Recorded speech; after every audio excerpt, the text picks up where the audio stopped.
Hello दोस्तों, आप सभी लोग पीवाईक्यू की इम्पोर्टेंस तो जानते हैं, लेकिन पीवाईक्यू को कैसे किया जाए, पुराने साल के प्रश्नों को कैसे हल किया जाए जिसका ज़्यादा से ज़्यादा एडवांटेज आपको नेक्स्ट ईयर में मिल सके। इस सीरीज में हम लोग आज 2012 के पीवाईक्यू करेंगे, जिसमें कि इकोनॉमी सब्जेक्ट अभी हमारा चल रहा है। आप लोग किसी भी बात की चिंता नहीं करेंगे, बिकॉज हम लोग सारे सब्जेक्ट्स में करेंगे, इकोनॉमी, फिर साइंस टेक, फिर environment and other subject also. इसमें 2012 से लेकर 2023 तक के सारे पीवाईक्यू किए जाएंगे जो यूपीएससी में अब तक आ चुके हैं। ठीक है। एंड आप लोगों में से कुछ लोग पूछ रहे थे आईएएस हमारे मेंटोरशिप प्रोग्राम के बारे में। ये उसका एक ब्रीफ इंट्रोडक्शन है। डिटेल्ड ब्रोशर नेक्स्ट वीक तक आपको मिल जाएगा।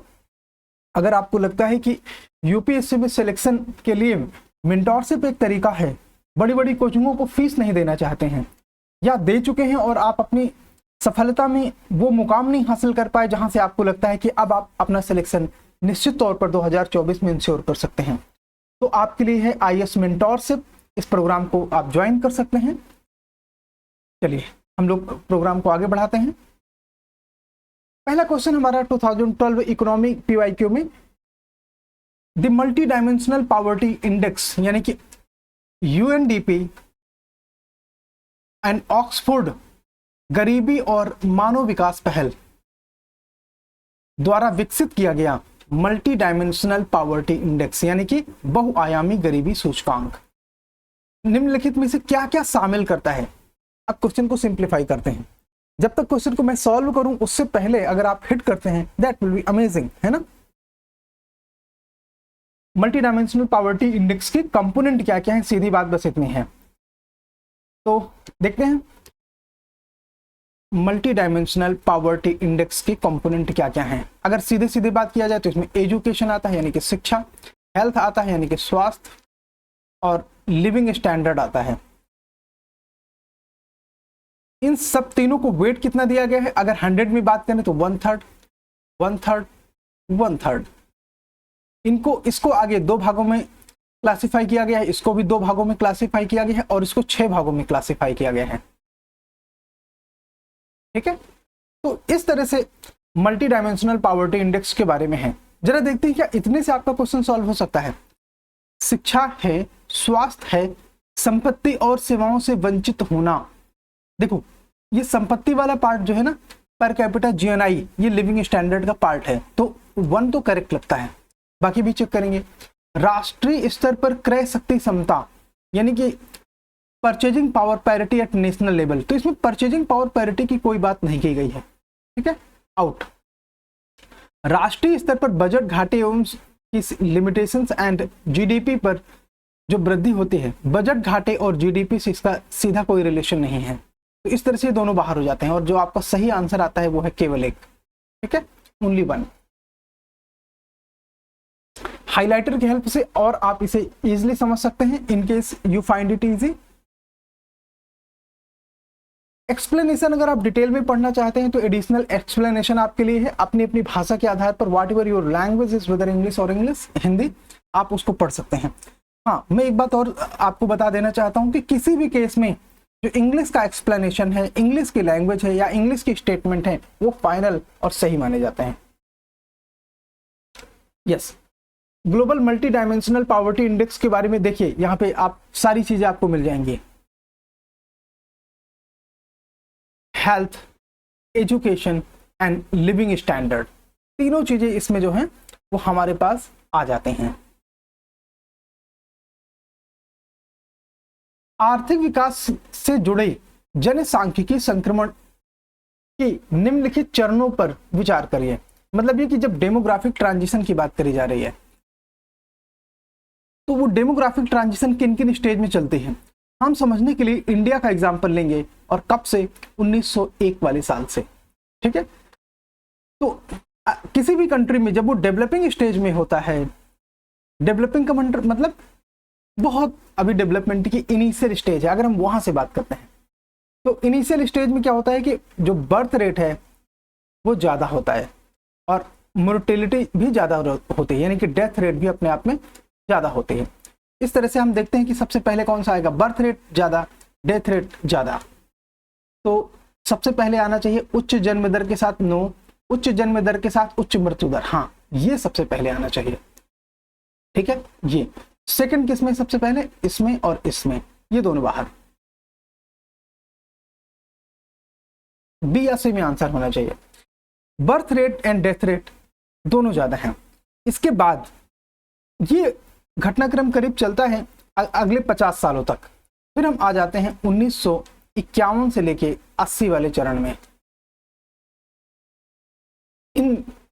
इस बीच में क्या होता है कि इंडिया में कई सारे अवेयरनेस प्रोग्राम चलाए जाते हैं। फूड सिक्योरिटी, सैनिटेशन, हेल्थ इत्यादि के लिए गवर्नमेंट कई सारे प्रयास करती है। फॉर एग्जांपल हेल्थ के केस में बहुत सारे PHCs यानी कि प्राइमरी हेल्थ सेंटर, CHCs यानी community health centre, district hospital इत्यादि खोले जाते हैं, जिसकी वजह से मोर्टेलिटी में कमी आती है। यानी कि बर्थ रेट तो हाई रहता है, बर्थ रेट हाई रहता है, लेकिन डेथ रेट में कमी आती है। तो ये हमारा सेकेंड फेज होगा, यानी कि उच्च जन्म दर के साथ कम मृत्यु दर, ये हमारा नंबर 2 पे होगा। यानी कि 2 के बाद 3 किस में है, इसमें मोस्ट लाइकली आंसर होना चाहिए। और इसके बाद फिर लोगों की लाइफ एक्सपेक्टेंसी ज्यादा होती है, डेथ रेट कम होती है। ऐसी कंडीशन में लोगों को बहुत सारे कॉन्ट्रासेप्टिव मेजर्स के बारे में अवेयर किया जाता है। गवर्नमेंट लेट मैरिज को प्रमोट करती है, वीमेन एजुकेशन को प्रमोट करती है। तो वीमेन एजुकेशन इत्यादि के कारण महिलाएं 25 साल, 28 साल, 30 साल की उम्र में फिर शादी करती हैं। तो लेट मैरिज इत्यादि इन सारी चीजों के कारण जो प्रेगनेंसी का ड्यूरेशन है वो कम हो जाता है। अब मान लीजिए किसी वीमेन की शादी 28 से 30 साल के बाद होती है और 30 से 40 उसके पास विंडो रह जाता है जहां पे वो प्रेग्नेंट हो सकती है, 40, 42, 43 कह सकते हैं। तो ऐसी कंडीशन में ज्यादा से ज्यादा 1 या 2 बच्चे बियर करने की कैपेसिटी बचती है, अगर हम टाइम के हिसाब से बात करें तो। हाँ, बायोलॉजिकल भी बात करें तो कैपेसिटी 2-3 बच्चों से ज्यादा की नहीं रह जाती। पहले की तरह जो 5-5, 6-6 बच्चे, 8-8 बच्चे होते थे, I have personally seen some families around में जिनके 1 दर्जन से ज्यादा बच्चे हैं। तो वो फिनोमिना अपने आप में घटने लगता है। तो इस तरह से कम जन्म दर के साथ कम मृत्यु दर का फेज आता है। सो आंसर सी होना चाहिए। Let's check. Okay, in detail you can read out explanation, व्याख्या आप पढ़ सकते हैं अगर आप डिटेल में चीजों को जानना चाहते हैं। निम्नलिखित में से कौन सरकार के समावेशी विकास के उद्देश्य को आगे बढ़ाने में सहायता कर सकता है? इंक्लूसिव ग्रोथ, यहां पे देखिए, इंक्लूसिव ग्रोथ।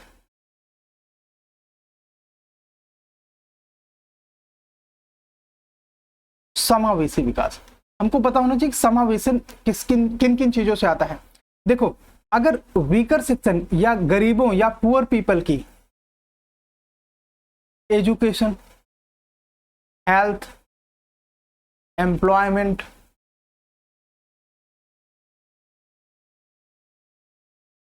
और इनका किसी भी प्रकार का डेवलपमेंट होता है, किसी भी प्रकार का डेवलपमेंट होता है, तो इससे इंक्लूजन आएगा। इजी है ना।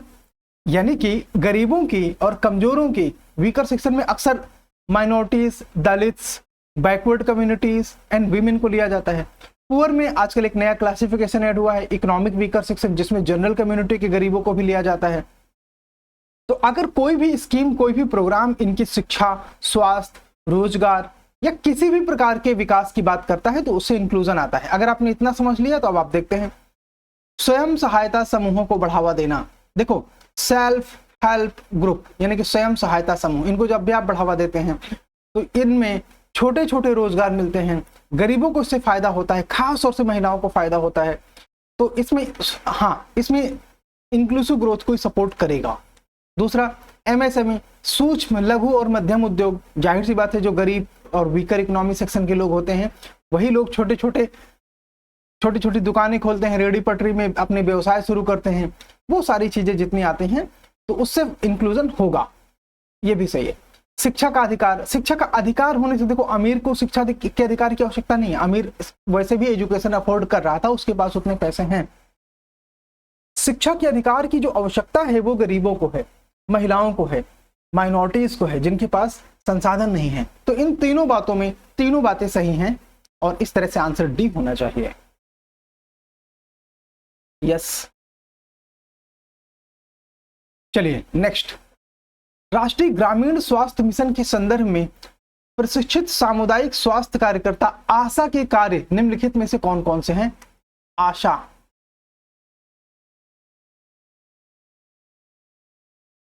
आशा बहू आपने सुना है ना? तो आशा के क्या क्या कार्य होते हैं इनमें? 2012 में इस पे क्वेश्चन पूछा गया। आइए देखते हैं। प्रसव पूर्ण देखभाल जांच के लिए महिलाओं को सुविधा केंद्र तक ले जाना। हाँ, आशा का देखो मेन काम क्या होता है। आशा ये अपने गांव, अपने सराउंडिंग्स में,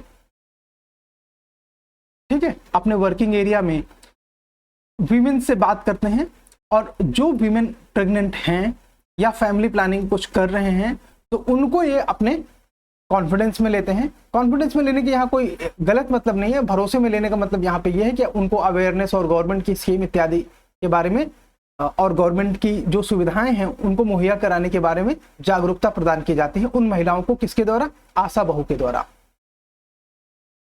आशा बहू के द्वारा, इनके द्वारा।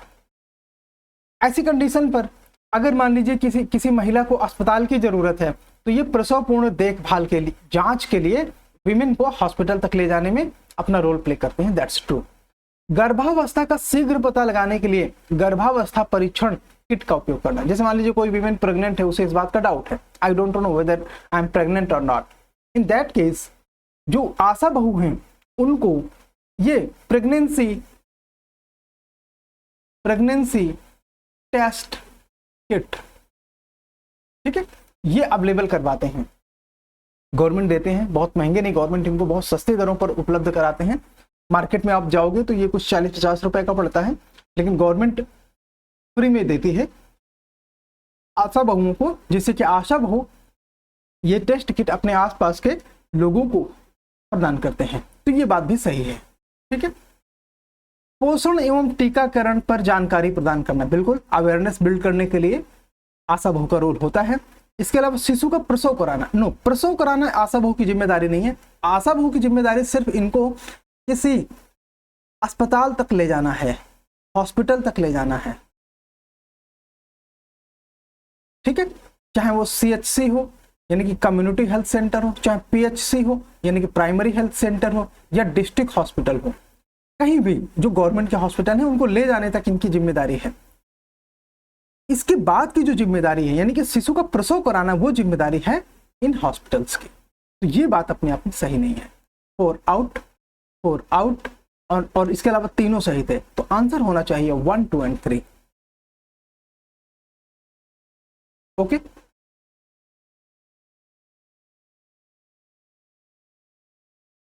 हाँ, आप चीजों को डिटेल में पढ़ना चाहते हैं तो आशा के बारे में और डिटेल में चीजें आप पढ़ सकते हैं, और यहाँ पे आप देखते हैं, आपको पता चल जाएगा कि क्यों 4 गलत है, और जो हमने डिटेल में एक्सप्लेन किया वही बात यहाँ पे लिखी हुई है।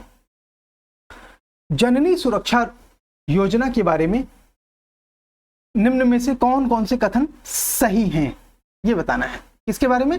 जननी सुरक्षा योजना के बारे में। संस्थागत प्रसव को बढ़ावा देना, यस। प्रसव की लागत को पूरा करने के लिए मां को आर्थिक सहायता प्रदान करना, यस।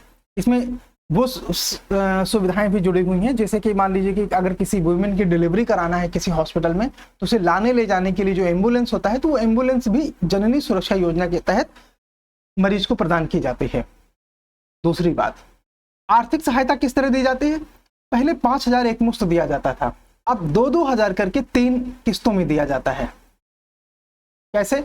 एक तो प्रेगनेंसी की पहले जांच के दौरान, दूसरा प्रेगनेंसी के तुरंत बाद, ठीक है। एक तो प्रेगनेंसी के पहले जांचों के दौरान, दूसरा, हाँ, ये परहैप्स सेकेंड या थर्ड ट्राइमेस्टर में दिया जाता है। ये कंफर्म करना पड़ेगा कि सेकेंड या थर्ड ट्राइमेस्टर में। पहले एक बार समझो कितने ट्राइमेस्टर होते हैं। 9 मंथ प्रेगनेंसी का पीरियड होता है, इसको 3-3 महीनों के 3 भाग में बांट लो।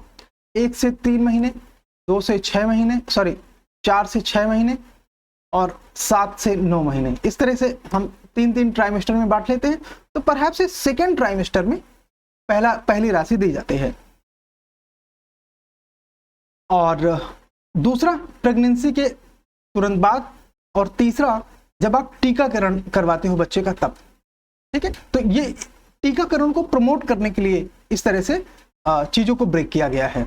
हाँ, जब आप सेकेंड ट्राइमेस्टर में अपनी प्रेगनेंसी का रजिस्ट्रेशन भी कराते हो, ये नॉर्मली उस समय ये 2000 दिए जाते हैं। मतलब इसके लिए प्रेगनेंसी का रजिस्ट्रेशन कराना जरूरी है किसी न किसी स्वास्थ्य केंद्र पर। नॉर्मली गवर्नमेंट स्वास्थ्य केंद्रों की यहाँ पे बात हो रही है। ठीक है, तो ये बात अपने आप में सही है, दोनों बातें सही हो गई। तीसरी, गर्भावस्था और कारावास के कारण वेतन हानि नहीं, गवर्नमेंट ऐसा कैसे कर सकती है? सोच के देखिए। मान लीजिए, इसका एक एक्सट्रीम एग्जांपल ले लेते हैं। मान लीजिए कि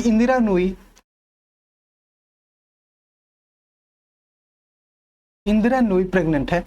अब इसकी सैलरी कितनी है? 12 करोड़ सालाना। क्या गवर्नमेंट इसका वेतन हानि को कंपेंसेट कर सकते है क्या? उत्तर है नहीं। तो मतलब कुल मिला के ये वेतन की हानि वाला प्रोविजन गलत है और ये नहीं होगा। 3 आउट। आंसर 1 और 2 होना चाहिए। Let's check. हाँ, स्टेटमेंट नंबर 1 करेक्ट है, हाईलाइटर लगा है। 2 करेक्ट है, हाईलाइटर लगा है। 3 इनकरेक्ट है, तो इसमें हाईलाइटर नहीं लगा है। आप अपने हिसाब से ये इसको सही मानिए। ठीक है, ये सही है।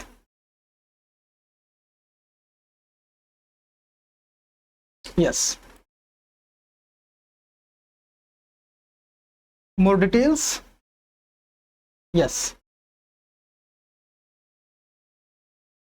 राष्ट्रीय ग्रामीण आजीविका मिशन ग्रामीण गरीबों के लिए ये आजीविका विकल्पों में सुधार कैसे करना चाहता है। तो इसके लिए थोड़ा सा इंग्लिश स्टेटमेंट अगर हम देखेंगे तो यहाँ पे ये स्टेटमेंट नंबर 1 है।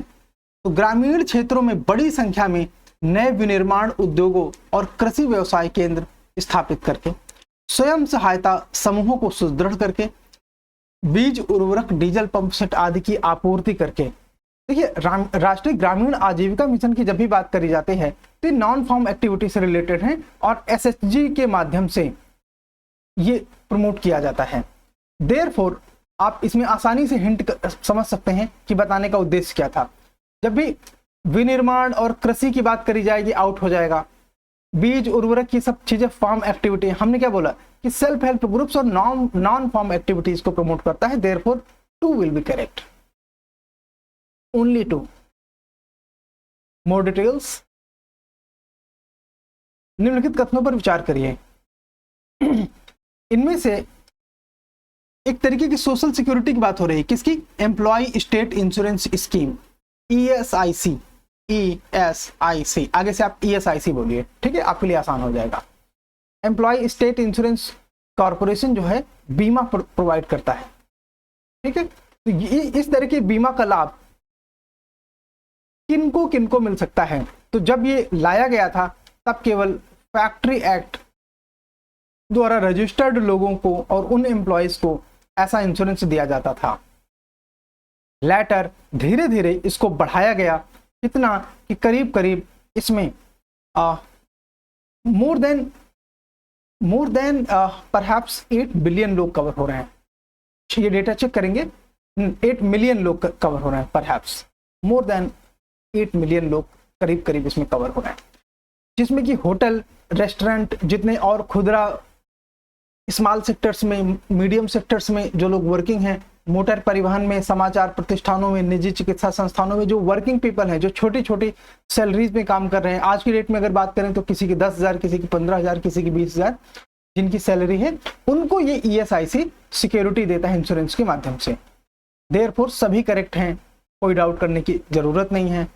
एंड हाँ, ये 82 मिलियन है, नॉट 8 मिलियन। मतलब 8 करोड़ कहना चाहिए था, 8 करोड़ से भी ज्यादा है। ठीक है, ये 82 मिलियन लाभार्थी हैं, इससे ज्यादा लाभार्थी हैं।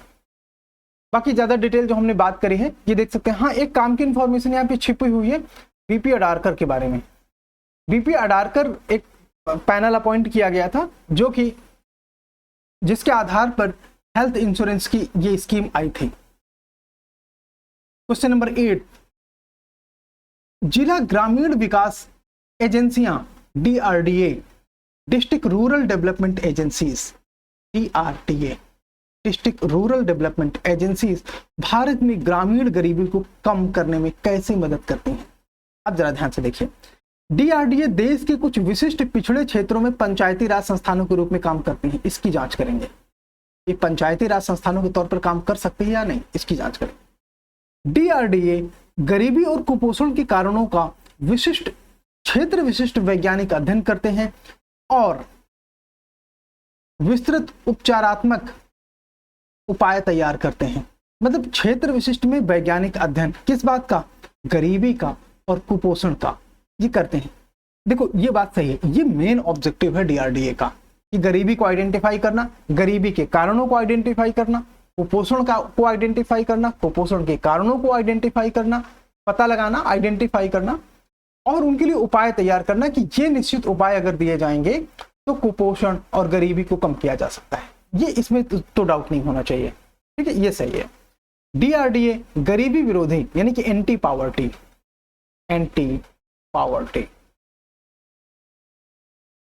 गरीबी विरोधी कार्यक्रमों के प्रभावी कार्यान्वयन के लिए अंतर क्षेत्रीय और अंतर विभागीय कोऑपरेशन एंड कोऑर्डिनेशन इस्टेब्लिश करते हैं। कोऑर्डिनेशन मतलब समन्वय, कोऑपरेशन मतलब सहयोग इस्टेब्लिश करते हैं। हाँ, तो जो अंतर क्षेत्रीय है मतलब कि जैसे अलग अलग क्षेत्र में, उदाहरण के तौर पर गरीबी है विदर्भ रीजन में, गरीबी है और सीमांचल बिहार में, तो इनके बीच में वो कोऑर्डिनेशन इस्टेब्लिश कर सकते हैं और कोऑपरेशन इस्टेब्लिश करते हैं। कैसे ये दो रीजन एक साथ आपस में एक दूसरे से सीख के काम कर सकते हैं, तो ये बात अभी अपने आप में सही है, ठीक है। तीसरा, डीआरडीए एंटी पावर्टी यानी कि गरीबी विरोधी कार्यक्रमों के लिए इच्छित धन के प्रभावी उपयोग पर नजर रखते हैं और सुनिश्चित करते हैं। देखो कौन सी स्कीम प्रभावी तौर पर काम कर रही है उस पर नजर रखना इनका काम नहीं है, अदरवाइज कॉन्फ्लिक्ट ऑफ इंटरेस्ट हो जाएगा, कॉन्फ्लिक्ट ऑफ इंटरेस्ट हो जाएगा। कैसे? जब इन्हीं को ये सारी स्कीम्स तैयार करनी है, प्रोग्राम बनाने हैं, अब अगर यही ऑडिटिंग का काम करने लगेंगे, प्रोग्राम सही से लागू हो रहा है या नहीं लागू हो रहा है उसके बारे में नजर रखना इज बेसिकली ऑडिटिंग। तो ऑडिटिंग के लिए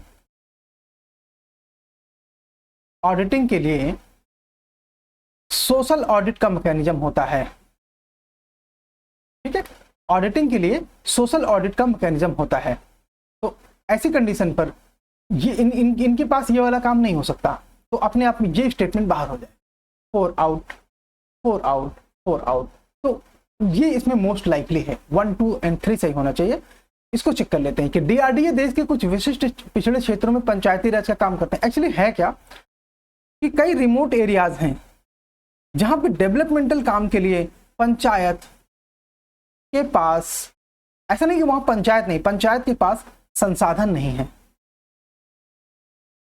वहां के पास लोकल एजुकेशन नहीं है, तो वहां पे डीआरडीए के ऑफिशियल्स इन डेवलपमेंटल कामों को लागू करते हैं। तो ये इसी को बोला जाता है कि यहाँ पे पंचायती राज संस्थानों के रूप में काम करते हैं। ये अपने आप में सही हो जाएगा, ओके। हाँ, 1, 2, 3 ये हमारा सही है।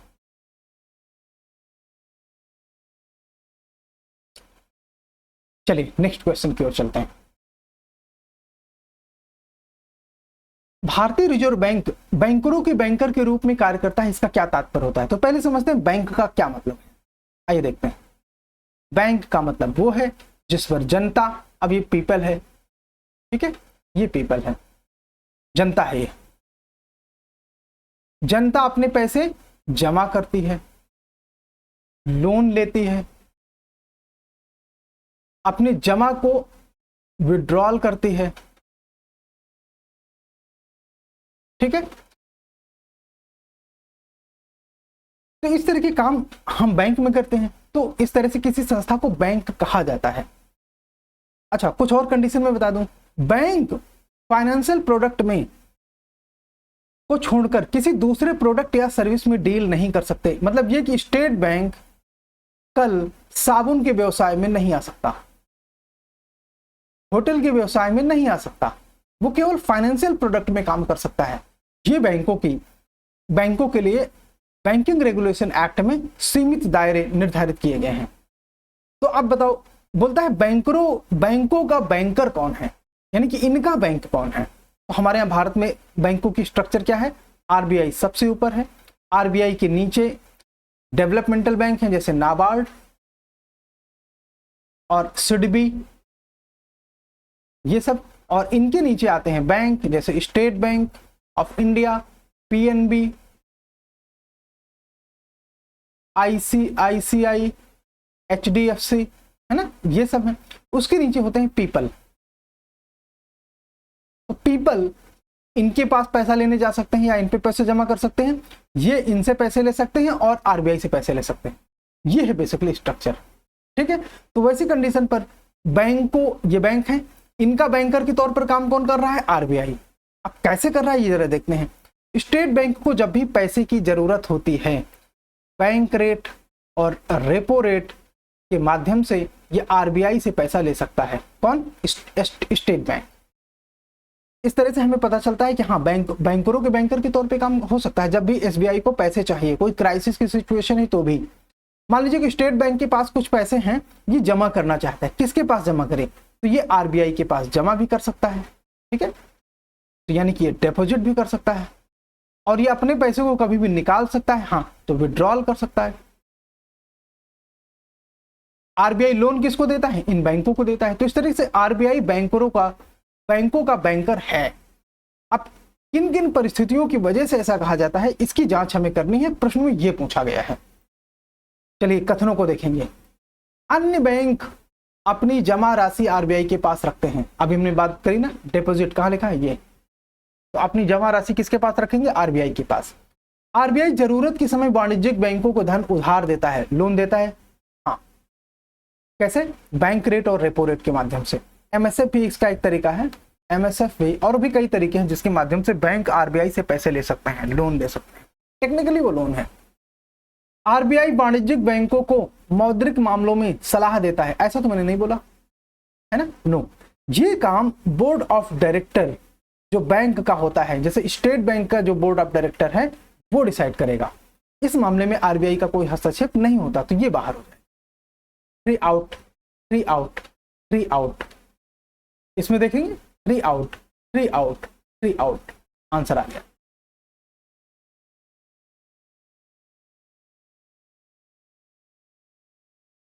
अच्छा, किसी को मान लीजिए और डिटेल में पढ़ना होता है ना, इसलिए मैं किसी भी स्लाइड को कुछ सेकंड्स के लिए रोकता हूं, सो दैट कि अगर आप ये पढ़ना चाहते हैं आप अपने पास इसे पॉज कीजिए और पढ़ लीजिए।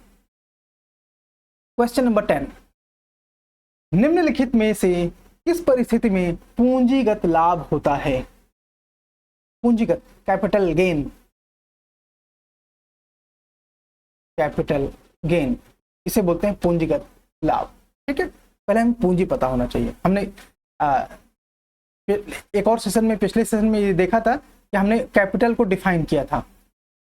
कैपिटल वो मनी होती है जिसके ये फीचर्स होते हैं, जैसे कि इससे हम और अधिक धन कमाना चाहते हैं, धन कमाना चाहते हैं, ये कैपिटल है। दूसरा, अगर इसमें कोई चीज जुड़ती है, कोई पैसा जुड़ता है, तो हमारे ऊपर लायबिलिटी बढ़ती है। अगर इससे कोई धन कम किया जाता है तो हमारी एसेट बढ़ती है, ठीक है, एसेट बढ़ती है। और इसका उल्टा, यानी कि अगर कोई इससे, आप एसेट को बढ़ना और घटना, लायबिलिटी को बढ़ने और घटने के विपरीत तरीके से समझ सकते हैं कि जब लायबिलिटी बढ़ती है, ठीक है, तो एसेट घटती है। तो इसका रिलेशन कैसा हो गया, ऐसा। इस तरह से चीजों को और आप लिंक कर सकते हैं। अब हम स्टेटमेंट्स देखेंगे, हमें पता चल जाएगा। और अगर आप इतना कॉन्सेप्ट समझने के बाद क्वेश्चन को सॉल्व करने की पोजीशन में पहुंच गए हैं तो please do not forget to hit the answer on comment section. जब किसी वस्तु की बिक्री में वृद्धि होती है, पूंजीगत लाभ कैसे होगा, जब किसी उत्पाद की बिक्री में सेल ऑफ अ प्रोडक्ट से होगा। चलिए इसे जांच करते हैं। दूसरा, जब स्वामित्व वाली संपत्ति के मूल्य में स्वाभाविक वृद्धि होती है। देखो, जब भी स्वामित्व वाली संपत्ति की बात करी जाए, जैसे कि लैंड, अगर लैंड का डेवलपमेंट हो जाए, मान लीजिए आपके पास एक ऊसर बंजर भूमि है, उसमें कोई हमने फर्टिलाइजर या मैन्योर की हेल्प से उसका डेवलपमेंट कर दिया है और उसकी पहले कीमत 1 लाख रुपए थी, अब बढ़कर 10 लाख हो गई है, तो इसमें कैपिटल गेन्स होगा। जैसे कि मान लीजिए आपके पास अगर किसी कंपनी के शेयर हैं और 1 साल में 6 महीने में या किसी भी अवधि में शेयर प्राइस बढ़ जाए तो आपको कैपिटल में गेन होगा, लाभ होगा। ठीक है, तो ये स्टेटमेंट तो सही है, इसकी हमें जांच करनी है। और आगे देखते हैं, जब आप कोई पेंटिंग खरीदते हो तो पेंटिंग अपने आप में इंटेंजिबल एसेट है, ठीक है, कैपिटल है। तो जब भी पेंटिंग का भाव बढ़ता है, भाव बढ़ेगा तो आपकी एसेट की वैल्यू बढ़ेगी, ठीक है, आपकी एसेट की वैल्यू बढ़ेगी। तो इसमें भी आपकी एसेट में या लायबिलिटी में चेंज हो रहा है, एसेट में चेंज हो रहा है या लायबिलिटी, तो इस केस में एसेट में चेंज हो रहा है, पेंटिंग वाले केस में, किसमें, एसेट में। तो इसके मायने कि ये भी अपने आप में कैपिटल है। लेकिन कह रहे हैं जब किसी उत्पाद की बिक्री में वृद्धि होती है, इसको चेक करेंगे, परहैप्स ये नहीं होना चाहिए। क्यों नहीं होना चाहिए? बिकॉज उत्पाद क्या है, जैसे मान लीजिए साल्ट, नमक, तो नमक का प्रोडक्शन जब भी होता है तो वैसे केस में नमक की जो मशीन है वो संपत्ति है, नमक बनाने वाली जो मशीन है या फैक्ट्री है, जो फैक्ट्री है या नमक बनाने वाली मशीन है, ये अपने आप में एसेट है। तो क्या नमक बनाने या बेचने से ये मशीन तुरंत रिड्यूस हो जाएगी क्या? उत्तर है नहीं। ऐसी कंडीशन पर या इस मशीन में कोई पॉजिटिव या नेगेटिव इंपैक्ट इमीडिएटली होता है क्या? आंसर है नहीं। तो ऐसे केस में ये 1 नहीं होना चाहिए and most likely B should be the answer. So we will check it. अच्छा, बिफोर हम लोग आंसर की ओर बढ़ते हैं, बस 1 सेकंड का गैप है and we will proceed once again.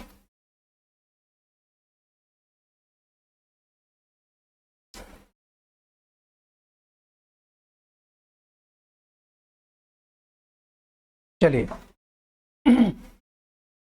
We were talking, हाँ यहां पे 2 और 3, 2 और 3, 2 एंड 3, इसमें हाइलाइटर नहीं लग पाया है, बाकी 2 और 3 ये सब टाइपिंग एरर में कैटेगराइज किया जाता है। 2 एंड 3 करेक्ट स्टेटमेंट होगा, ठीक है। पूंजीगत लाभ किसमें होगा? 2 एंड 3 में। You can read the details here based on your language of comfort. निम्नलिखित में से किस उपाय में से अर्थव्यवस्था में मुद्रा आपूर्ति में वृद्धि होगी? क्वेश्चन है मनी सप्लाई के बारे में।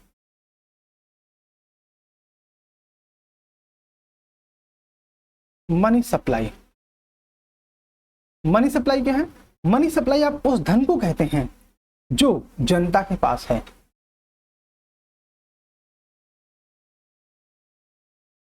जो जनता के पास है उसे हम मनी सप्लाई कहते हैं, ठीक है। तो जब भी पैसा आरबीआई से जनता की ओर आएगा, मनी सप्लाई बढ़ेगी, ठीक है, ध्यान दिया आपने।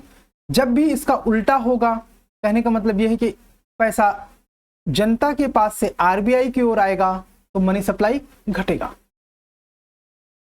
क्लियर? बस इतने से हम आगे चीजों को स्टैब्लिश करने की कोशिश करेंगे। बाकी पीपल का पैसा चाहे बैंक में हो, पीपल का पैसा चाहे बैंक में हो, चाहे पीपल का पैसा पीपल के पास हो, हाँ, चाहे पीपल का पैसा पीपल के पास हो, लोगों के पास हो, जनता के पास हो, वह सब मनी सप्लाई है, क्योंकि वो सब जनता का पैसा है, मनी सप्लाई है, उसमें कोई परिवर्तन नहीं होता।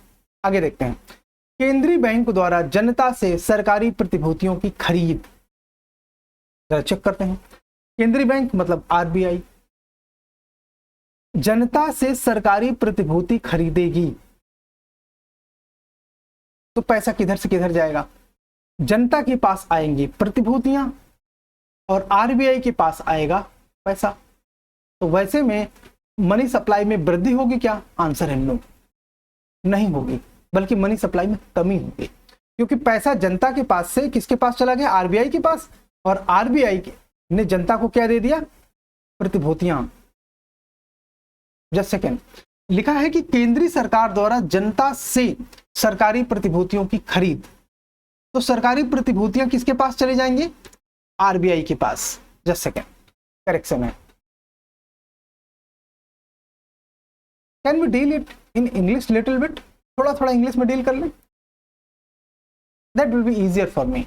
Purchase of government securities from the public by central bank, तो यहां पे प्रतिभूतियां किसके पास जाएंगी? प्रतिभूतियां जाएंगी आरबीआई के पास। एक मिनट, हाँ ये करेक्शन, प्रतिभूतियां जाएंगी आरबीआई के पास, सिक्योरिटीज जाएंगी आरबीआई के पास, और पैसा किसके पास जाएगा? पीपल के पास, जनता के पास। तो मनी सप्लाई बढ़ी, यस। जनता द्वारा वाणिज्यिक बैंकों में मुद्रा जमा करना, क्या इससे मनी सप्लाई बढ़ेगी? आंसर है नो। क्यों? जनता का पैसा जनता के पास है, चाहे वो बैंक में हो चाहे उसके पास हो, तो ये नहीं। सरकार द्वारा केंद्रीय बैंक से उधार लेना, जब सरकार आरबीआई से पैसा लेगी फिर उसको सरकार क्या करेगी? सरकार पैसा तभी लेती है जब उसे वेलफेयर स्कीम्स में खर्च करना हो। वेलफेयर स्कीम जैसे मनरेगा, जैसे पीएम किसान, तो पैसा अंत में किसके पास आएगा? जनता के पास, पीपल के पास। तो इससे मनी सप्लाई में वृद्धि होगी, आंसर है यस। चौथा, केंद्रीय बैंक द्वारा जनता को सरकारी प्रतिभूतियों की बिक्री। अब ये जो मैं सबसे पहले थोड़ी गलती किया था, ये वो वाला पॉइंट आ गया कि अब इस केस में प्रतिभूतियां किसके पास आ जाएंगी? जनता के पास। आरबीआई के पास क्या आ जाएगा? रुपया। तो ये इसमें मनी सप्लाई की कमी होती, तो ये भी आउट। 4 आउट, 4 आउट, और 3 करेक्ट है, 1 भी करेक्ट है, तो ये हमारा आंसर हो गया। Yes, the answer will be 1 and 3। Okay,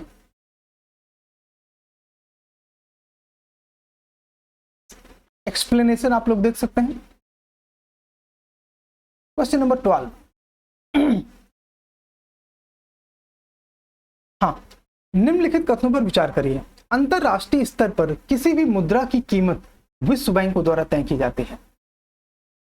चलिए हम समझते हैं कि रुपये और डॉलर के बीच में रिलेशन कौन स्टैब्लिश करता है, कैसे स्टैब्लिश होता है। तो रुपये और डॉलर, डॉलर यूएसए की करेंसी है, रुपये इंडियन करेंसी। तो एक तो बात यह है कि इनके बीच का जो ट्रेड होगा उससे रुपये और डॉलर डिसाइड होगा। अब चूंकि डॉलर इंटरनेशनल डिनोमिनेशन है, रुपये भी काफी हद तक ग्लोबल मार्केट में यूज होने लगा है, कई सारे देशों के द्वारा रुपये में ट्रांजैक्शन किया जाने लगा है। ऐसी कंडीशन पर जो रुपये और डॉलर के प्राइसेस हैं वो मार्केट फोर्सेस के द्वारा डिटरमाइन होंगे, मार्केट फोर्सेस के द्वारा। ठीक है, मार्केट फोर्सेस कहने का मतलब कि जो अंतरराष्ट्रीय बाजार में इन रुपीस या डॉलर में जो ट्रांजैक्शन होता है उस पर रुपये और डॉलर के मूल्य निर्धारित होते हैं। और ध्यान से सुनना, दुनिया में ऐसी कोई संस्था नहीं है जो किसी करेंसी के ट्रांजैक्शन रेट या किसी इंडिविजुअल करेंसी के वैल्यू को डिसाइड करने के लिए कोई ग्लोबल इंस्टीट्यूशन हो, ऐसा नहीं है। इसलिए यहाँ पे विश्व बैंक गलत हो जाएगा। 1 आउट, 1 आउट। ठीक है, आगे देखते हैं।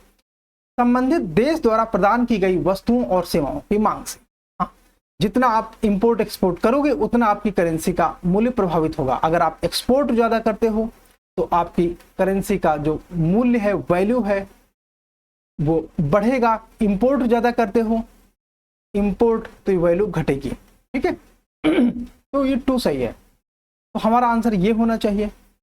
बाकी हम देखेंगे अभी, है ना, ये आंसर होना चाहिए। और चेक करते हैं संबंधित देश की सरकार की स्थिरता। देखो, सरकार की स्थिरता जब अच्छी होती है ना तो किसी कंट्री की क्रेडिट अच्छी होती है। क्रेडिट अच्छी होती है तो ऐसी कंडीशन पर उसमें निवेश आता है। जैसे मान लीजिए अमेरिका की कंपनी है टेस्ला, वो भारत में निवेश तभी करेगी जब उसे भरोसा हो कि हाँ, भारत की सरकार जो है उसके निवेश को सुरक्षा प्रदान कर सकती है। ऐसा नहीं कि वहां पे गुंडे मवाली या अस्थिरता या टेररिज्म जैसी कोई गतिविधियां, एक्सट्रीमिज्म जैसी कोई गतिविधियां हों जिसके कारण उसका निवेश प्रभावित हो। फॉरेन इन्वेस्टमेंट तभी आता है, और ऐसे जब भी फॉरेन इन्वेस्टमेंट आता है आपकी करेंसी की वैल्यू बढ़ेगी। ठीक है, चलिए, तो इस कंडीशन में ये सही है, यानी कि 2 और 3 हमारा बन रहा है, चौथा गलत होना चाहिए। देखते हैं विचाराधीन देश की आर्थिक क्षमता से चीज नहीं डिसाइड होते। आर्थिक क्षमता का मतलब होता है इकोनॉमिक पोटेंशियल। तो पोटेंशियल तो उन कंट्रीज का बहुत ज्यादा है जिन कंट्रीज में रिसोर्सेज दबे पड़े हैं, जैसे युगांडा, जैसे कीनिया, जैसे नामीबिया। तो क्या ये इसकी वजह से क्या किसी कंट्री के इकोनॉमिक ट्रांजैक्शन में उसकी वैल्यू है वो ज्यादा आती है क्या? उत्तर है नहीं। तो ये इकोनॉमिक पोटेंशियल की बात नहीं होती, इकोनॉमी एक्शन में काम करती है, पोटेंशियल में नहीं। पोटेंशियल हर कंट्री का है, ठीक है। हाँ, पोटेंशियल का कभी कभार थोड़ा बहुत रोल इस बात में होता है कि वो डेवलपमेंट और इन्वेस्टमेंट को प्रोत्साहित कर सकता है, नॉट नेसेसरी। ज्यादा बड़े फैक्टर वो हैं जैसे सेफ्टी, सिक्योरिटी, गवर्नमेंट की स्टेबिलिटी, वहां पे प्रोडक्शन किस तरह का है, जीडीपी कैसी है, ज्यादा बड़े फैक्टर है। देयरफॉर 4 आउट हो जाएगा, ठीक है। आंसर पहले आ चुका है, yes, B 2 and 3। More details. Lead bank योजना का मुख्य उद्देश्य क्या है? Lead bank scheme. तो लीड बैंक स्कीम में क्या था? इस स्कीम के माध्यम से किसी एक बैंक को किसी एक डिस्ट्रिक्ट का लीडर घोषित कर दिया जाता था, लीडर बैंक। जैसे मान लेते हैं एसबीआई। अगर स्टेट बैंक किसी एक डिस्ट्रिक्ट का लीडर बैंक है तो ये क्या करेगा? ये बाकी सारे bank, Bank of Baroda, PNB, ठीक है, Corporation Bank, Union Bank of India, इन सबको, जितनी और बैंक हैं, इन सबके साथ कोऑर्डिनेशन करेगी। किस बात के लिए? कि एक ही गांव में, विलेज 1 में ऐसा ना हो कि सब अपना अपना एटीएम खोल दें और विलेज 2 में एक भी एटीएम ना हो। तो वैसी कंडीशन में क्या कोऑपरेशन करेगी कि जैसे मान लीजिए बैंक ऑफ बड़ौदा का एटीएम विलेज 1 में है पहले गांव में, तो दूसरे गांव में सलाह दी जाएगी पीएनबी आप खोल लो, तीसरे गांव में सलाह दी जाएगी कि यूबीआई आप अपना एटीएम खोल लो, चौथे बैंक में सलाह दी जाएगी कि कॉर्पोरेशन बैंक आप अपना, विलेज 4 में आप अपना एटीएम खोल लो। तो एक ही गांव में ढेर सारे एटीएम ना खुलें बल्कि अलग अलग गांवों में एटीएम खुल सकें। उसी तरह ब्रांचेस के मामले में भी अलग अलग बैंक अलग अलग गांव में अगर ब्रांचेस खोलेंगे तो उससे फाइनेंशियल इंक्लूजन प्रमोट होगा, ठीक है। क्या होगा? फाइनेंशियल इंक्लूजन, यानी कि वित्तीय समावेशन प्रमोट होगा, बढ़ेगा वित्तीय समावेशन, लोगों को बैंकिंग सुविधाएं सबको मिल पाएंगी। यही बात, जो बात मैंने एटीएम के लिए करी, यही बात ब्रांचेस को खोलने के लिए भी की गई। बैंकिंग करेस्पॉन्डेंट डेवलप करने की बात की गई कि कोऑपरेशन करो। तो उससे क्या है कि हर गांव में अगर बैंकें खुल जाए तो किसी बैंक को मना नहीं है कि एक गांव में 4 एटीएम खोले, चाहे 4 ब्रांच खोले, उससे उसको मना नहीं है। उस बात के लिए बस आरबीआई से लाइसेंस लेना पड़ता है, ठीक है, मना नहीं है।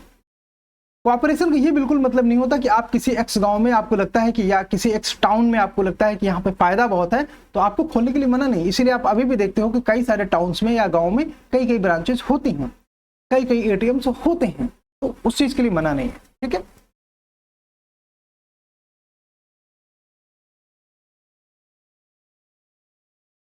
इस तरह से अब हम इस प्रश्न को समझेंगे और देखते हैं कि कौन कौन से इसमें कथन गलत है या सही है। बड़े बैंक को प्रत्येक जिले में कार्यालय, तो बड़े बैंक को प्रत्येक जिले में कार्यालय खोलने का प्रयास करना चाहिए। प्रत्येक जिले में क्यों खोलेगी? उद्देश्य ये नहीं है। विभिन्न राष्ट्रीयकृत बैंक के बीच में कड़ी प्रतिस्पर्धा होनी चाहिए। नो, ये कोऑपरेशन की बात है, कोऑपरेशन की बात है, कंपटीशन की बात नहीं है, नॉट कंपटीशन, ठीक है, प्रतिस्पर्धा नहीं, सहयोग की बात है। व्यक्तिगत बैंकों को गहन विकास के लिए विशेष जिले को अपनाना चाहिए। यस, उसको लीडर बैंक होना पड़ता है, ये सही है। सभी बैंकों को जमा राशि जुटाने में गहन प्रयास करना नहीं, ये तो बैंक अपने लेवल पे प्रयास करते हैं, वो इसका लीड बैंक स्कीम का उद्देश्य नहीं है। वो हमेशा से बैंक करते आए हैं, अपने शुरुआत से ही करते आए हैं, इवन आजादी के पहले से, ठीक है। तो ये बाहर और सी हमारा करेक्ट आंसर है। यस, आप डिटेल में देख सकते हैं, सी इज द राइट आंसर। निम्नलिखित में से किसी अनिवार्य रूप से समावेशी शासन का भाग माना जाता है। इंक्लूसिव गवर्नेंस पर क्वेश्चन है। देखो थोड़ी थोड़ी इंग्लिश भी मजबूत करते चलो, इकोनॉमी में इंग्लिश की जरूरत पड़ती है हल्के फुल्के टर्म्स के लिए। गवर्नेंस और इकोनॉमी से कितने ज्यादा प्रश्न आते हैं ये आप ध्यान दे रहे हो कि नहीं। 14वें क्वेश्चन पे हम आ गए हैं। लास्ट वाले पेपर में भी आपने देखा था ढेर सारे क्वेश्चन इकोनॉमी से आए थे। चलिए देखते हैं, समावेशी शासन का भाग किसे कहा जा सकता है। समावेशी जब भी आ गया इंक्लूसिव का मतलब, तो बात वही की वही जो अभी हमने थोड़ी देर पहले पुअर वीकर सेक्शन को गवर्नेंस के लाभ मिल सके। आइए देखते हैं, गैर बैंकिंग वित्तीय कंपनी को बैंकिंग करने की अनुमति देना। जब आप नॉन बैंकिंग फाइनेंशियल कंपनीज को बैंकिंग करने की फैसिलिटीज देते हो तो ये जगह जगह पर अपना ब्रांचेस खोलते हैं और इससे रिमोटेस्ट एरिया में भी ब्रांच एक्सपेंड। रिमोट एरिया का मतलब वो क्षेत्र जो शहरों से बहुत दूर होते हैं, शहरों से बहुत दूर होते हैं। बेसिक सुविधाओं का अभाव होता है, बेसिक सुविधाओं फैसिलिटीज का अभाव होता है, उनको हम रिमोट एरियाज कहते हैं। जैसे डीप विलेज, शहर से कस्बे से दूर का कोई गांव होता है। आप मध्य प्रदेश चले जाइए, राजस्थान चले जाइए तो आपको ऐसे बहुत सारे क्षेत्र मिलते हैं। और एक बात कहा जाता है कि जहां गवर्नमेंट के भी ऑफिसेस नहीं पहुंच सके हैं वहां पे पेप्सी, कोका कोला ये पहुंच चुका है। क्या खूबसूरती है ग्लोबलाइजेशन की। हाँ, उसके कुछ ड्रॉबैक्स भी हैं, वो हम किसी और दिन डिस्कस करेंगे, ठीक है। ये बाई चांस आ गया, मेरा कोई उद्देश्य नहीं कि किसी एक धारा को प्रमोट करें, नो। सभी जिलों में प्रभावी जिला योजना समितियों की स्थापना करना। अगर आप प्रभावी जिला समितियां स्थापित करोगे तो ये समितियां डेवलपमेंटल कामों से संबंधित रिपोर्ट तैयार करेंगे। डिस्ट्रिक्ट प्लानिंग कमेटी की बात है जो आप पंचायती राज में पढ़ते हो, है ना। तो अगर वो आप खोलोगे तो डेवलपमेंटल कामों से संबंधित अपनी रिपोर्ट तैयार करेंगे, विकास के कार्यों से संबंधित रिपोर्ट बनाएंगे, गवर्नमेंट को प्रमोट करेंगे कि इधर पैसे खर्च करो और ज्यादा ध्यान दिया जाए। तो ये भी अपने आप में सही होना चाहिए। तीसरा, सार्वजनिक स्वास्थ्य पर सरकारी खर्च बढ़ाना। जब स्वास्थ्य पर सरकारी खर्च बढ़ता है तो गांवों में कस्बों में हॉस्पिटल खुलते हैं, अस्पताल खुलते हैं हिंदी में, तो इससे भी गरीबों को हेल्थ के लाभ मिलते हैं। मिड डे मील सुनिश्चित करने के माध्यम से गरीबों के बच्चों को स्कूल में भोजन मिलता है। तो ये सभी सही होने चाहिए, डी आंसर होना चाहिए, ठीक है। Yes, here is the answer.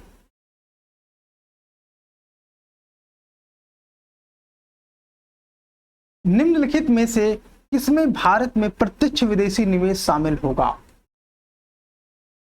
FDI, foreign direct investment.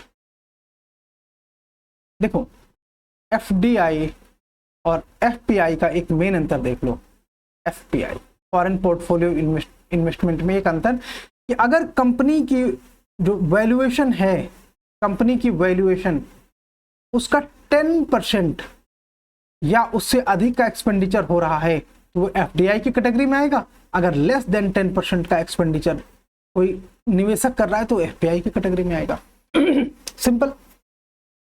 Bharat में विदेशी कंपनी की सहायक कंपनी, हाँ, जब मान लीजिए कि मैकडॉनल्ड है, अगर भारत में वो अपना कोई ब्रांच खोल रहा है तो ये अपना एफडीआई की कैटेगरी में आएगा, उसमें कोई डाउट नहीं। बिकॉज इसमें तो पूरा का पूरा भारत में जितना भी ब्रांच आएगा मैकडी का वो 100% मैकडी का होगा। या किसी लोकल कंपनी से निवेश, मान लीजिए मैकडी लेती है, उदाहरण के तौर पर रिलायंस से ये कुछ पैसा ले लेती है, कितना भी लेके 10% तो मैकडी को अपने पास रखना ही पड़ेगा, ठीक है। भारतीय कंपनियों में अधिकांश विदेशी इक्विटी की हिस्सेदारी, अगर मान लीजिए कि भारत में कोई कंपनी है जैसे अडानी, तो अगर अडानी में अधिकांश, मेजोरिटी का मतलब मोर देन 50%, अधिकांश, ये निवेश अगर किसी विदेशी कंपनी का है तो इसे भी एफडीआई माना जाएगा। चलिए ये भी सही हो गया। विशेष रूप से विदेशी कंपनियों द्वारा वित्त पोषित कंपनियां, जब भी कहा जाए कि विशेष रूप से विदेशी कंपनियों द्वारा वित्त पोषित, इसका मतलब यह है कि जो नई कंपनी बनी है, यहाँ पे देखिए, यहाँ पे इसमें एक बड़ा चंक 20%, 30%, 40%, 50%, 80% जब भी हम विशेष रूप से कहते हैं तो बड़ा चंक वो फॉरेन इन्वेस्टर के द्वारा हो सकता है, तो ये भी हमारा एफडीआई की कैटेगरी में आएगा। पोर्टफोलियो निवेश तो हम जानते हैं कि लेस देन 10% वाले इन्वेस्टमेंट को कहते हैं, है ना, लेस देन 10% वाले इन्वेस्टमेंट को पोर्टफोलियो इन्वेस्टमेंट कहते हैं, तो ये एफडीआई की कैटेगरी में नहीं आता, ये बाहर हो जाएगा। 4 आउट एंड 1 2 3 करेक्ट है, ये हमारा आंसर आ गया। ओके, एक्सप्लेनेशन आप देख सकते हैं। क्वेश्चन नंबर 16, भारत में औद्योगिक उत्पादन के समग्र सूचकांक यानी कि 8 कोर इंडस्ट्रीज के बारे में है।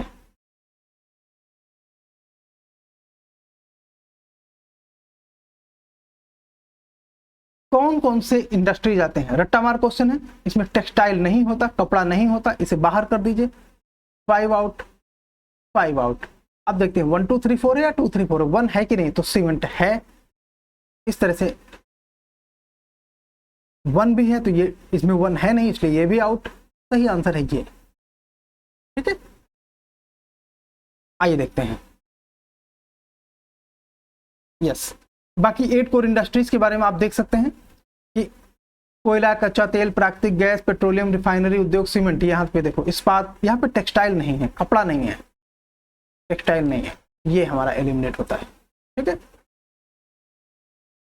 Last question of the day, विनिर्माण क्षेत्र के विकास को बढ़ावा देने के लिए भारत सरकार की हालिया नीतिगत क्या क्या पहल है। तो हमें 2012 के हिसाब से सोचना पड़ेगा कि मैन्युफैक्चरिंग सेक्टर को बढ़ावा देने के लिए, मैन्युफैक्चरिंग ही होता है ना विनिर्माण, नहीं पता तो आप बिल्कुल आप क्लियर हो जाओ, मैन्युफैक्चरिंग ही होता है विनिर्माण। इसको बढ़ावा देने के लिए भारत सरकार क्या क्या कर रही है, तो राष्ट्रीय निवेश में विनिर्माण क्षेत्र की स्थापना कर रही है, यानी कि उसने क्या सेट किया है, national investment and manufacturing zones, NIMZ। ये सही है। सिंगल विंडो क्लियरेंस सही है। सिंगल विंडो क्लियरेंस का क्या मतलब होता है, पहले मैं दोनों बता देते हैं कि हाँ, national investment and manufacturing zones क्या होते हैं।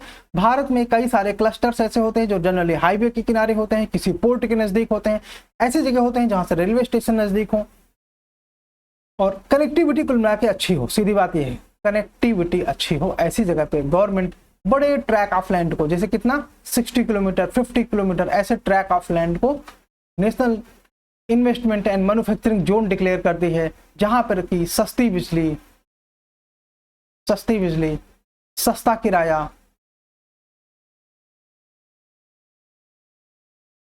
इत्यादि इस तरह की तमाम सुविधाएं गवर्नमेंट देती है।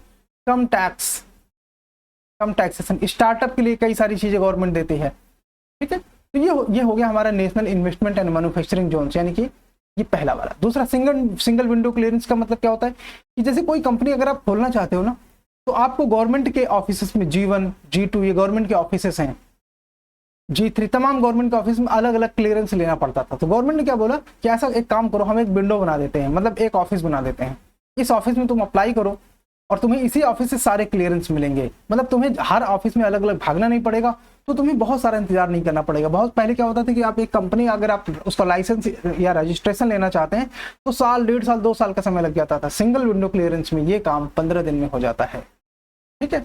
आने वाले टाइम में गवर्नमेंट इसे 1 हफ्ते में करने के प्रपोजल पर विचार कर रही है, तो इससे भी मैन्युफैक्चरिंग प्रमोट होगा। तीसरा, प्रौद्योगिकी अधिग्रहण एवं विकास कोष की स्थापना, yes of course. Establishing technology acquisition and development fund, इसकी स्थापना से भी मैन्युफैक्चरिंग प्रमोट होता है। सारे सही होना चाहिए। Yes, we have all the correct statements, ठीक है। And here is the explanation, व्याख्या। आप इसको देख के अपनी चीजों को और सरल कर सकते हैं। एंड एट लास्ट में हम फिर से बोलेंगे, मेंटरशिप के माध्यम से आप अपनी तैयारी को बहुत स्ट्रेंथन कर सकते हैं। चलिए 1 मिनट इसके बारे में बात कर सकते हैं, और जो लोग नहीं देखना चाहते हैं सेशन समाप्त हो चुका है, आप जा सकते हैं। लेकिन जो लोग मेंटरशिप के बारे में थोड़ा समझना चाहते हैं उनको हम बता देते हैं कि इस प्रोग्राम में है क्या क्या। पहली बात तो एक बात आप समझ लीजिए, ये वो दौर नहीं है जहां पे बड़ी बड़ी कोचिंगों के माध्यम से सिलेक्शन को ईजी किया जा सकता है, ये वो दौर नहीं है। अब क्या है कि हैंड होल्डिंग की आवश्यकता होती है, हैंड होल्डिंग की आवश्यकता होती है, बिकॉज यूपीएससी बहुत डिफिकल्ट हो गया है। यूपीएससी कैसा हो गया है, बहुत डिफिकल्ट हो गया है। मुझे याद है सेकंड रैंकर अक्षय जैन ने कहा था कि सारा गेम तो प्री में है बॉस, अगर आप प्री क्वालिफाई करते हो चीजें, अब आप प्री क्वालिफाई करते हो तो सारी चीजें आपके लिए आसान हो जाती हैं। Means is not that tricky. अब जब हम प्री की बात करते हैं तो आपने 2023 का प्री देखा या 22 का प्री देखा, लेवल ऑफ क्वेश्चन ऐसे हैं कि कट ऑफ नीचे आ रहा है, करीब करीब 41% या 42% के आसपास, 40% के आसपास कट ऑफ आ रहा है। 82 question, 82 number, 84 number, 88 number, what ever, it is less than 45%। पहले कितना होता था, 50% से ऊपर माना जाता था, यूपीएससी 50% के आसपास है, वो घट के 45% पर आ गया। पेपर कठिन होने का नुकसान किसको हुआ, उसको जिसकी की स्कूलिंग सीबीएसई की नहीं है। सीबीएसई वालों को थोड़ा सा तब भी एडवांटेज है, बिकॉज उन्होंने एनसीईआरटी पढ़ रखी होती हैं, तो इनकी जो प्रिपरेशन होती है थोड़ी इजी होती है, या जो बहुत अच्छे स्कूल्स में पढ़े हैं, जिनका बैकग्राउंड बहुत स्ट्रांग है, उनको इसका फायदा होता है। लेकिन बाकी बच्चे जिन्होंने सीबीएसई में पढ़ाई करी है या स्टेट बोर्ड में पढ़ाई करी है, उनको भी अब प्री अपने आप में चैलेंजिंग लगने लगा है। तो ये एग्जाम क्वालिफाई करना बहुत डिफिकल्ट हो गया है। ऐसे में क्या होता है कि आप हर साल कोई एक्सपेरिमेंट करते हो, आपको लगता है ये तरीका ठीक है, या किसी टॉपर की बात सुनते हो, आपको लगता है कि ये तरीका ठीक है, आप उसे अप्लाई करते हो, अगले साल फेल होते हो, नए साल में नया तरीका अप्लाई करते हो, और ऐसे आपके पास कुल मिला के 4-5 तरीके अप्लाई करने का टाइम मिलता है, और इस तरीके से आपके अटेम्प्ट एग्जॉस्ट हो जाते हैं। ठीक है, अटेम्प्ट एग्जॉस्ट हो जाते हैं। और ऐसे कई बच्चों से मैंने बात करी है जो कि 4th एंड 5th अटेम्प्ट पे आ गए हैं, जनरल बच्चे हैं, उनकी छोटी छोटी गलतियों की वजह से उनका सिलेक्शन नहीं हो सका है। लेकिन जैसे ही उनको हमने अपनी हेल्प प्रोवाइड करी, अपना जो एक हैंड होल्डिंग है, हैंड होल्डिंग का मतलब कि आप किसी के साथ थोड़ा सा ताल में ताल मिलाकर उसकी तैयारी में हेल्प करिए, उसकी पर्सनल वीकनेसेस को आइडेंटिफाई करके उनको ओवरकम करने में उनको लेक्चर सपोर्ट दीजिए, टेस्ट सीरीज सपोर्ट दीजिए, और ये डे बाय डे होना चाहिए, डे बाय डे होना चाहिए। तो उनके लिए वो प्रिपरेशन आसान हो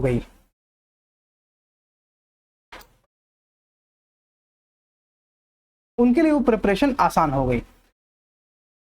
अदरवाइज कई साल खराब हो जाते हैं। इसका मैं एक और एग्जांपल लेता हूं कि आपने देखा होगा कि जिनके घर के बच्चे यूपीएससी में सिलेक्ट हैं पहले से, जैसे टीना डाबी पहले सेलेक्ट है, उसकी मदर पहले सेलेक्ट है, तो उसकी बहन का भी तुरंत सिलेक्शन हो गया, नाम है रिया डाबी। आर्तिका शुक्ला के ब्रदर हैं, वो IRTS हैं, तो आर्तिका शुक्ला का 8 महीने की प्रिपरेशन में ही सिलेक्शन हो गया। ठीक है, इस तरह से बहुत सारे एग्जाम्पल हैं जिनको कि आप देखते हैं खासतौर से ब्यूरोक्रेटिक फैमिली में। और इसलिए मैं बोलता हूं कि लटियन सर्कल किसको कहते हैं, यहाँ पे ब्यूरोक्रेट्स ढेर सारे होते हैं। इस सर्कल में 40% से ज्यादा बच्चे सीट ले जाते हैं। कहने का मतलब यह है कि जो यूपीएससी में अगर 1000 वैकेंसी आई है तो 400 वैकेंसी तो लटियन सर्कल के लोग भरते हैं। यहाँ पे ब्यूरोक्रेट्स और उनके बच्चे रहते हैं, 400 सीटें ये लोग ले जाते हैं। कितना बड़ा सर्कल है, 3 किलोमीटर का सर्कल है न्यू दिल्ली में। अगर आप लोग आते हैं, राजीव चौक के आसपास का एरिया है, तो बाकी पूरे इंडिया में केवल 60% सीटें बचती हैं। ठीक है, मतलब 600 सीटों, तो क्यों इन्हीं का सिलेक्शन आसानी से हो जाता है, गाइडेंस मतलब मेंटोरशिप। ये मेंटोरशिप का ये इंपॉर्टेंस है। बड़ी बड़ी कोचिंगों में बड़ी बड़ी फीस देने के बाद भी बहुत सारे बच्चे अपने आप को ऐसा महसूस करते हैं जैसे यूपीएससी में वो अनाथ हो। तो इस दुविधा को खत्म करने के लिए आप कोई ना कोई मेंटोरशिप कोर्स प्रिस्क्राइब करिए। ये जरूरी नहीं कि आप हमारा ज्वाइन करिए, आप कहीं भी ज्वाइन कर लीजिए जहां पे आपको लगता है कि हाँ, यहाँ पे परफॉर्मेंस और कमिटमेंट दोनों मैच करते हैं, तो आप उसे ज्वाइन कर सकते हैं। ठीक है, this is important. So I will advice कि आप लोग मेंटोरशिप प्रोग्राम ज्वाइन करिए। इस मेंटोरशिप में और क्या है देखते हैं। हम लोग डेली प्रीलिम्स के 20 क्वेश्चन देंगे और पूरे 3500 क्वेश्चन कराए जाएंगे। कितने साल में, यूपीएससी प्री के पहले तक, ठीक है। डेली डिस्कशन होगा, लाइव डिस्कशन जूम पर, ठीक है। और ऐप में ये प्रोग्राम चलेगा। ऐप में आपको ऑनलाइन 20 क्वेश्चंस मिलेंगे। इसका प्रिंट आउट भी आपको मिल जाएगा। अगर आप इसे प्रिंट आउट लेना चाहते हैं तो उसके लिए आपको हमारे टेलीग्राम चैनल पर आना पड़ेगा। और जो द कॉन्सेप्चुअल आईएएस का ऐप है कहाँ अवेलेबल है? प्ले स्टोर पर। प्ले स्टोर से आप इसे डाउनलोड कर सकते हैं। और लाइव डिस्कशन डेली होगा।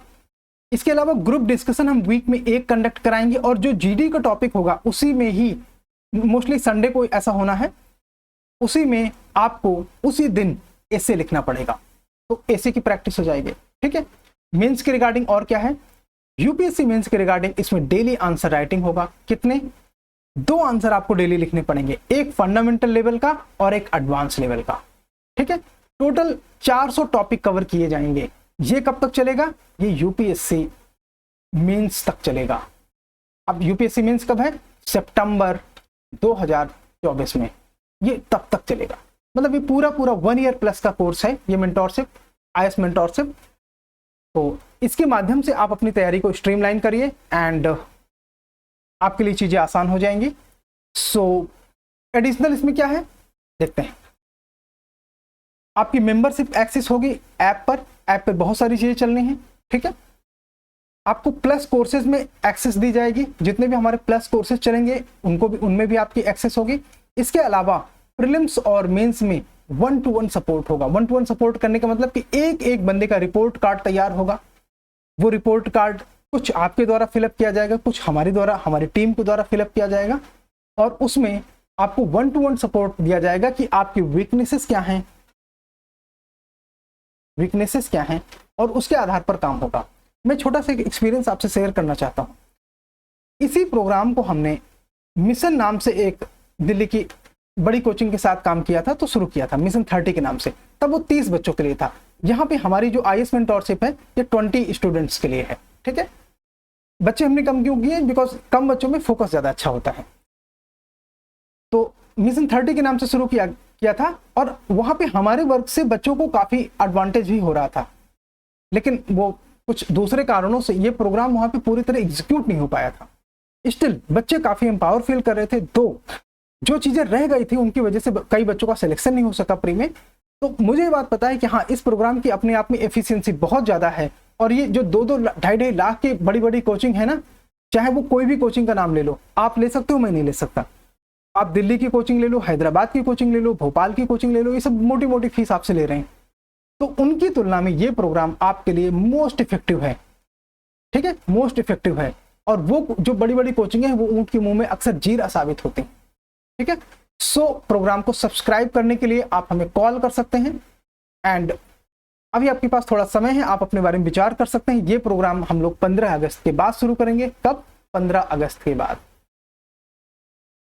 ठीक है। तो अभी आपके पास ये करीब 20 दिन का समय है। हाँ, इसमें फर्स्ट 10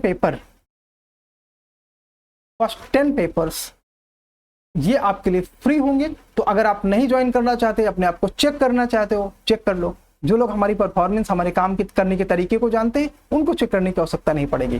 तो इसमें जो फर्स्ट 10 पेपर्स होंगे, यानी कि फर्स्ट 10 डेज का प्रोग्राम जो होगा, फर्स्ट 10 डेज का जो प्रोग्राम होगा वो सभी के लिए फ्री होगा, ठीक है। जब स्टार्ट होगा आप लोग ज्वाइन करिए, चीज़ों को एंजॉय करिए। और ये किसके लिए है? ये एडवांस लेवल का प्रोग्राम है, उनके लिए है जिन्होंने थोड़ी बहुत तैयारी कर ली है, ठीक है। बिगिनर्स के लिए अलग प्रोग्राम है, वो भी मेंटोरशिप प्रोग्राम है, उसके बारे में किसी और दिन बात करेंगे। So thank you so much and do not forget to subscribe our channel and हमारे कंटेंट को शेयर कीजिए अगर आपको लगता है कि यूपीएससी के लिए इफेक्टिव है। The conceptual IAS which is very conceptual. Have a nice time.